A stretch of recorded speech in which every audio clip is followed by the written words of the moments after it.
All right, so All right. we have a contextual question here for our own community. Yes. Because we obviously live in New Zealand and there are not a lot of Middle Eastern audiences that come to watch our shows. So how can we still present Egyptian dance in a really pure form when our audiences are often very commercial or westernized people and are expecting the Western idea of a belly dancer? Is there any advice you can give us on that? Well, first of all, having the concern to go for the pure, authentic thing is already very good. Because most communities I know don't even know they have to have that concern.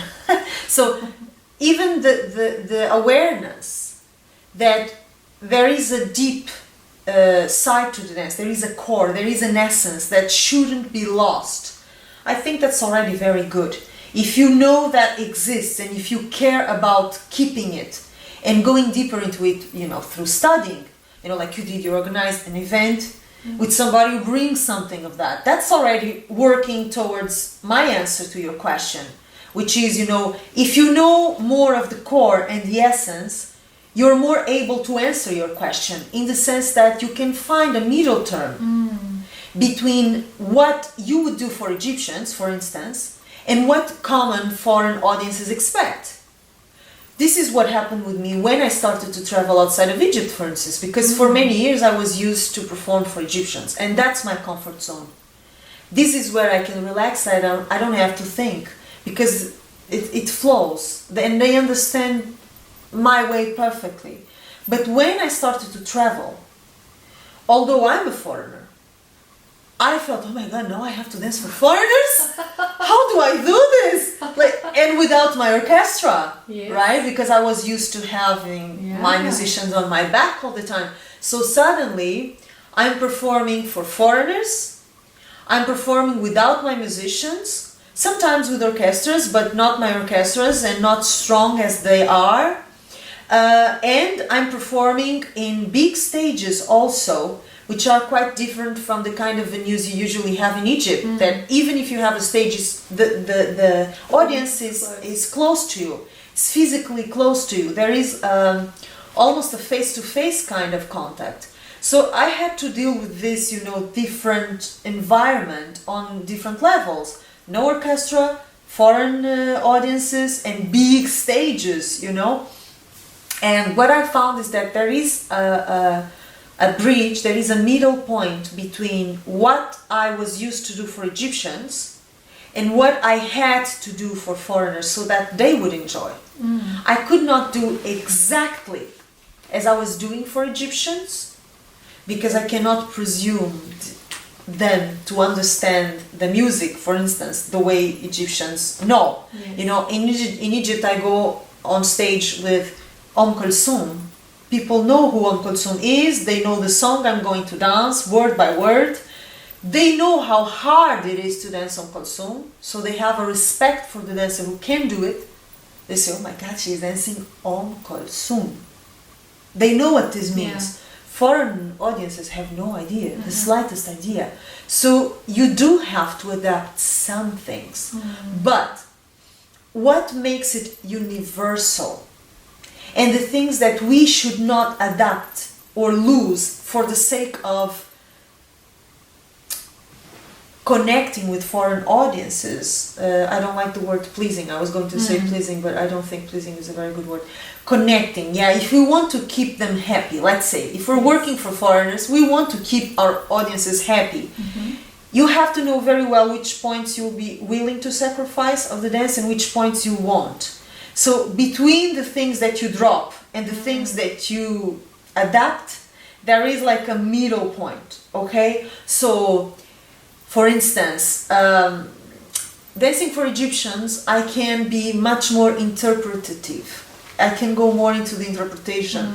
My pauses can be longer. I can go deeper into the music without any need for explanations or translations or worrying about them getting the context, But at the same time, if we're looking for uniform, what is uniform, what is understood by everybody, real feeling is universal. Yes. Knowing your craft is universal.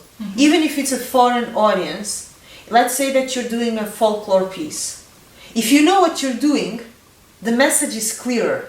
Even if it's a subject that the audience does not understand, they see, oh, it's a folkloric style, you know, she's trying to do this or that. I think I get the idea, the general idea, if it's clear for you. So I think it helps a lot to have the knowledge of the style that you're working on, you know. So you have the right music, the right clothing, the right gestures, the right posture, the right character, so that there is a context there people can deduce from.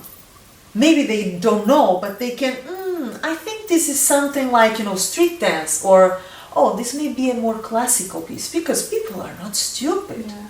They may be ignorant of the subject, naturally, you know, like I'm ignorant in Japanese music and dance. So if you put me watching a Japanese dance show, I'm one of these foreigners who doesn't understand a thing. So I will need some kind of translation, some kind of adaptation, or at least to have something in this Japanese dance that makes me relate to it. May that be the feeling, you know, interpretation, cultural environment that connects with history, some references of mine, right? So for Egyptian dance, we have to think in the same terms. You know, it's not like people are stupid. Nobody is stupid. It's not the point. But they don't know the subject. You know, so you have to give them as much information as possible, and remember that we connect from the heart. So in terms of feeling the music and telling the story from the inside out, physically speaking, energetically speaking, emotionally speaking, spiritually speaking, everybody understands. Everybody. Egyptian, English, Chinese, Japanese, it doesn't matter. If you are dancing from this point of knowledge and feeling and connection with the music and the ability to relate on a personal level with the music, people will feel it with you. You don't need to bring, you know, translators and this is what I'm doing, this is what I'm doing, this is that. No. There is a universal language of the heart, you know. I know this sounds a little corny, but it's true, because I've tested it, you know. I put myself this question in the last years, exactly because, you know, suddenly I have to deal with these audiences that don't know much. So how can I reach them, despite the fact that they don't know much about the subject? And I really think there is a universal link that is transversal to every culture, and that is the ability to reach people on an emotional level while they're dancing. But you don't reach them if you're not feeling. This is the challenge, probably, you know, is that there is no bad audience. There's only bad dancers, you know. When you don't make them feel, it's because you don't feel. You haven't done your job. It's not their problem. It's very nice that people come to watch you, especially if they don't know anything about the subject. How generous is that? How generous is that? You know, that these people are taking their time to come and watch something they don't even understand. So it's not their job to do your job. It's not their job, you know, to applaud. It's not their job to like you. It's our responsibility. Yeah, it's your responsibility to reach out for them and make them feel whatever you are feeling. It's your job as a dancer. Remember, you're not there to expose your catalog of movements. Nobody is interested in that. And that's not your job. You're not there to be applauded and approved and pampered. People are not coming to the show to pamper you. They're paying a ticket to see a professional dancer. You have to give them something. They don't have to give you anything. Anything. So if they happen to love what you're doing, you say, thank you. But that's just a consequence. You are the one who is there to give to them, not the opposite. Yeah. So don't expect, oh, why they didn't applaud? It's a cold, because I hear this very often. Foreign audience is so cold, and people tell me, no, you are used to Egyptians, so, be prepared, because these are not like Egyptians. They're very cold, very reserved, they don't react. They'll say, it never happened to me. I've been around the world, I've performed for many different nationalities. I never found a bad audience. I never found a bad audience, because I make it my job to make it work. It's not their job to make it work, and they are really not there to adore me. They're not. They're not. Yeah. So if we understand that it's our responsibility to touch and move them, then I think we understand the universal link. Yeah, it doesn't matter what language they speak, No. or what country they're in. Yeah. No, at all. There was a very famous fado singer in Portugal called Amália Rodrigues.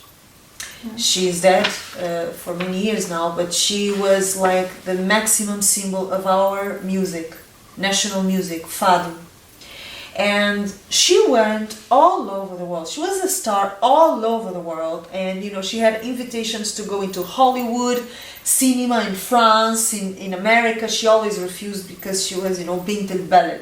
She loved Portugal, and she refused to leave Portugal. She could have been like Maria Callas. We're talking about on the level of Maria Callas and better, in my opinion. But she refused. The thing is, somebody asked her, how do you connect with, fado, which is such a Portuguese thing. It's sung in Portuguese. The expression is so Portuguese. Everything is so Portuguese. How do you make like Chinese, Japanese, French adore you? And you only speak in Portuguese, you sing in Portuguese. It's the Portuguese guitar. It's a language people don't understand. It's so far away from their culture. And they cry when they hear you sing. How is that possible, And she used to answer, it's an universal language. Feeling, it's an universal language. Emotion, that exposure, that vulnerability of you sharing your heart with your audience is universal. It has nothing to do with the fact that you're a foreigner or not.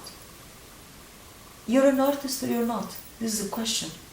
And when you are, audiences are audiences. And it's your job to move them. Period.